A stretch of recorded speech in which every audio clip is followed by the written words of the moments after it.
Higit 3,000 trabaho sa immigration ang tatanggalin sa loob ng 3 taon. Sumasalamin sa nagbabagong immigration landscape ng bansa. Posibleng dala ay pangamba sa mga aplikante sa iba't ibang programa ng Canada. Tamang-tama na kailangan talagang i-highlight yung anxiety na gagawin ito sa mga pending applicants. So just today I was in a consultation ng kanilang express entry application ay hindi talaga express dahil mahigit 2 taon na sila naghihintay. Malaking bagay daw sa pag-usad ng immigration system ang automation at artificial intelligence.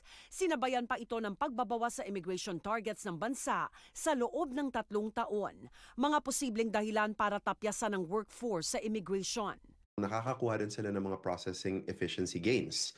As a result, there's less and less human intervention in applications. Therefore, there's actually, from management perspective, less and less need for is essentially computing power to process these applications. It's all across the department. In other words, hindi ito specifically just for processing. Sa loob ng 3 taon simula Pebrero, 3,300 trabaho sa immigration ang tatanggalin. Ayon sa anunsyo na inilabas kamakailan ng Immigration, Refugees and Citizenship Canada, ang mga trabahong apektado sa loob at labas ng bansa. Walang pipiliing sektor o posisyon. Posibleng tamaan din daw ang visa office sa Pilipinas at kaakibat nitong epekto sa aplikasyon ng mga Pilipino.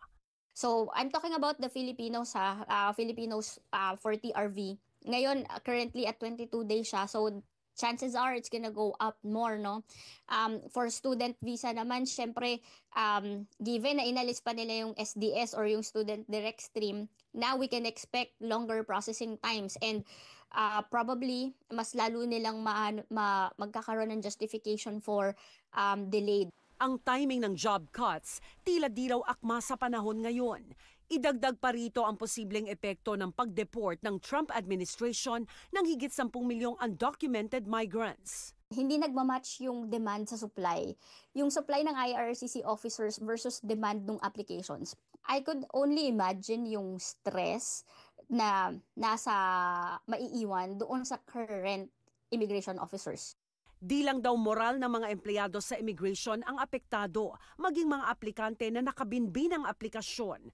Marami ring tanong kung paano matutugunan ang iba pang problema na kinakaharap ng immigration system ng bansa. Alam din natin na hindi lahat ng mga TRs na nasa Canada ay magiging permanent residents.